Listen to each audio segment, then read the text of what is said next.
মুহূর্তে যে ছবি দেখানোর চেষ্টা করবো, অন্যদিকে একেবারে তৃণমূল সমর্থক কর্মীরা তানারা একদিকে রাজনৈতিক সভা করছেন, অন্যদিকে আইএসএফ সমর্থক কর্মীরা তানারা রীতিমতো মিছিল করতে আসছেন, সেই ছবি দেখানোর চেষ্টা করছে। অন্যদিকে তৃণমূলের রাজনৈতিক মঞ্চ একেবারে তৃণমূল কংগ্রেসের নেতৃত্বরা তানারা কিন্তু বক্তব্য রাখছেন।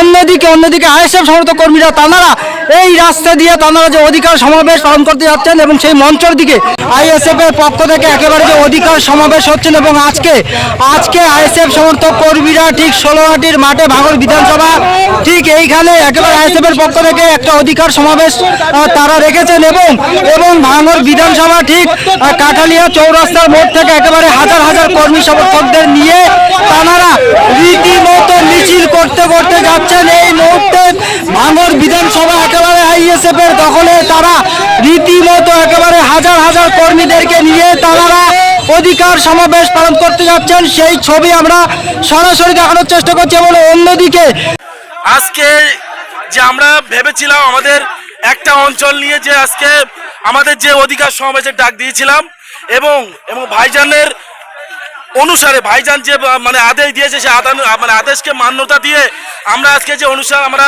অধিকার সমাবেশে করেছিলাম, যে মানুষ এত হবে আমরা কোনো ভেবে উঠি, হাজার হাজার মানুষ আজকে আমাদের সঙ্গে পা মিলিয়েছে।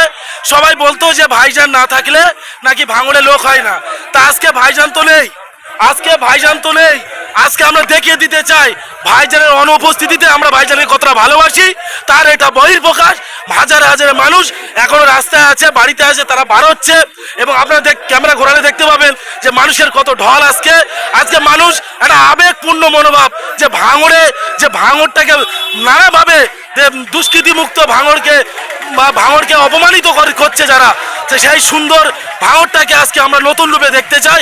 এই মনোভাব নিয়ে আজকে আমরা এই মিছিলে পাল মিলিয়েছি এবং আগামী দিনে আমরা এর থেকে আরো ভয়ঙ্কর মানুষের ঢল ভাঙড়ে নামবে। হ্যাঁ, এটা তো চক্রান্ত, এটা তো বাইনারি পলিটিক্স।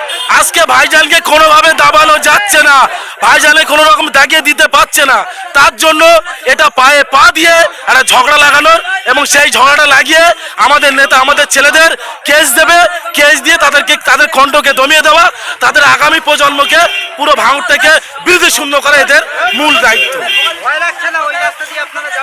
না, ভয় বলে কিছু নেই, ভয় কেন করব? সংবিধান আছে, গণতান্ত্রিক পদ্ধতিতে আমাদের সভা আমরা করব এবং শুধু এই সভা কেন, গণতান্ত্রিক পদ্ধতিতে আমরা সমস্ত সভা নওশাদের নেতৃত্বে আমরা করতে চাই। আইএসএফ এর পক্ষ থেকে একেবারে যে অধিকার সমাবেশ হচ্ছেন এবং আজকে আইএসএফ সমর্থক কর্মীরা ঠিক 16হাটির মাঠে ভাঙড় বিধানসভা ঠিক এইখানে একেবারে আইএসএফ এর পক্ষ থেকে একটা অধিকার সমাবেশ তারা রেখেছেন এবং ভাঙড় বিধানসভা ঠিক কাঠালিয়া চৌরাস্তার মোড় থেকে একেবারে হাজার হাজার কর্মী সমর্থকদের নিয়ে তারা রীতিমতো মিছিল করতে যাচ্ছেন। এই মুহূর্তে ভাঙড় বিধানসভা একেবারে আইএসএফ এর দখলে, তারা রীতিমতো একেবারে হাজার হাজার কর্মীদেরকে নিয়ে তারা অধিকার সমাবেশ পালন করতে যাচ্ছেন, সেই ছবি আমরা সরাসরি দেখানোর চেষ্টা করছি। এবং অন্যদিকে অধিকার ফিরিয়ে আনতে ভাঙড়ের মানুষ এক হও, ভাঙড় সহ গোটা বাংলায় ভোট হচ্ছে কেন? তৃণমূল কংগ্রেস জবাব দাও। ভোট নিয়ে মূল্য কেন? তৃণমূল কংগ্রেস জবাব দাও। ভোট চলে আমার বোন মূল্য কেন? তৃণমূল কংগ্রেস জবাব দাও। এই আমার দেশ সংগ্রাম চলছে, আমার দেশ সংগ্রাম চলছে, ভাইজানের সংগ্রাম চলবে, ভাইজানের সংগ্রাম চলবে, খেতে মজুরের সংগ্রাম চলবে, খেতে মজুরের সংগ্রাম চলবে, পরিযায়ী শ্রমিকদের কান্না পরিযায়ী শ্রমিকের কান্না, পরিযায়ী শ্রমিকের কান্না, আমার ভাইয়ের কান্না।